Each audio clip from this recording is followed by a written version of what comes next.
যত দিন যাচ্ছে এমন এমন খবর দেখছি আর এমন এমন খবর শুনছি, ততই অবাক হয়ে যাচ্ছি। ঠিক আছে, যত দিন যাচ্ছে ততই অবাক হয়ে যাচ্ছি। কেন বলছি? তো গতকালই একটা একটা নয়, বহু সংবাদ মাধ্যমে এই খবরটা দেখেছি, যেখানে কি না বরকনের মালা বদল হয়ে গেছে। একটা বিয়ে বাড়িতে সেখানে বরকনের মালা বদল হয়ে গেছে।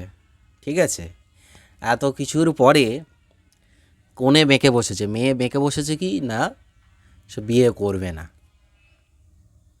মালা বদল হয়ে গেছে, সিঁদুরদান বাকি আছে। ঠিক আছে, তো সে কি কি করছে, সে কি বলছে না বিয়ে করবে না। তখন ব্যাপারটা হচ্ছে বিয়ে করবে না, কারণটা কি? কারণ হিসেবে সে যেটা দেখাচ্ছে, তো বলে রাখি, আগে বলে রাখি ঘটনাটা কোথায়। ঘটনাটা হচ্ছে এক উত্তরপ্রদেশের ঘটনা। ঠিক আছে, উত্তরপ্রদেশের ঘটনা। আর যে ছেলেটার সাথে বিয়ে হচ্ছে, ছেলেটার বাড়ি হচ্ছে ছত্তিশগড়ে। ছেলেটা হচ্ছে ইঞ্জিনিয়ার। ঠিক আছে, এবার ব্যাপারটা হচ্ছে তাদের, তো সে বিয়ে করতে গিয়েছে, মালাবদল হয়ে গিয়েছে। বরকনের মালাবদল হয়ে যাওয়ার পরে মেয়েটা কি বলছে না, সেই বিয়ে করবে না, বিয়েতে রাজি নয়। কেন? মানে তার বক্তব্য এটাই যে ছেলে সরকারি চাকরি করে না, সেই জন্য সে এ বিয়ে করবে না। তো এই প্রসঙ্গে বলে রাখি, ছেলে সরকারি চাকরি করে না ঠিকই, যে ছেলেটা বিয়ে করতে গিয়েছিল ছেলেটার স্যালারি কিন্তু পার মান্থ 1,20,000 টাকা, প্রতি মাসে সে 1,20,000 টাকা স্যালারি পায়। ঠিক আছে, এবং সে সেটা প্রুফও দেখিয়েছে, তার যে স্লিপ আছে স্যালারি স্লিপ, সেটাও পর্যন্ত সে শো করেছে। ঠিক আছে, পাত্রীপক্ষের কাছে। এত কিছু জানার সত্ত্বেও, দেখার সত্ত্বেও মেয়েটা বিয়ে করতে রাজি হয়নি। মেয়েটা সে তার তার সিদ্ধান্তেই সে স্থির কি না সে বিয়ে করবে না। ঠিক আছে, সে ভেবেছিল কি না এটা একটা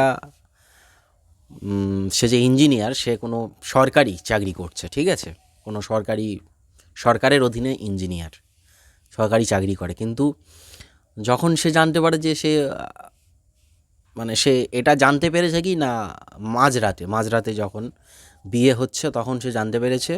ঠিক আছে, এই ঘটনাটা সে জানার পর সে বেঁকে বসেছে, সে আর বিয়ে করবে না। কারণ প্রাইভেট সেক্টরে কাজ করে এমন তার কোনো এমন পাত্রের সাথে সে বিয়ে করতে চায় না, এটাই হচ্ছে তার বক্তব্য।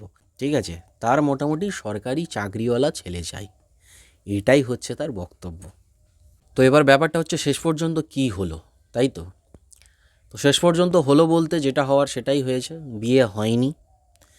কারণ মেয়ে তার সিদ্ধান্তে অনড় ছিল যে সে এই রকম প্রাইভেট সেক্টরে কাজ করে এমন কাউকে বিয়ে করবে না, যতই 1,20,000 টাকা স্যালারি হোক আর যাই হোক। তো শেষ পর্যন্ত যে পাত্রপক্ষ, তাদেরকে ফিরে যেতে হয়েছে। ঠিক আছে, বিয়ে না করে সেখান থেকে তাকে চলে যেতে হয়েছে। তো এটাই হচ্ছে নিউজ, বহু সংবাদ মাধ্যমে, বিশ্বস্ত সংবাদ মাধ্যমে দেখেছি। ঠিক আছে, তো এতে আপনাদের মতামত কি অবশ্যই কমেন্ট করে জানাবেন। ঠিক আছে, ভিডিওটা এখানেই শেষ করছি।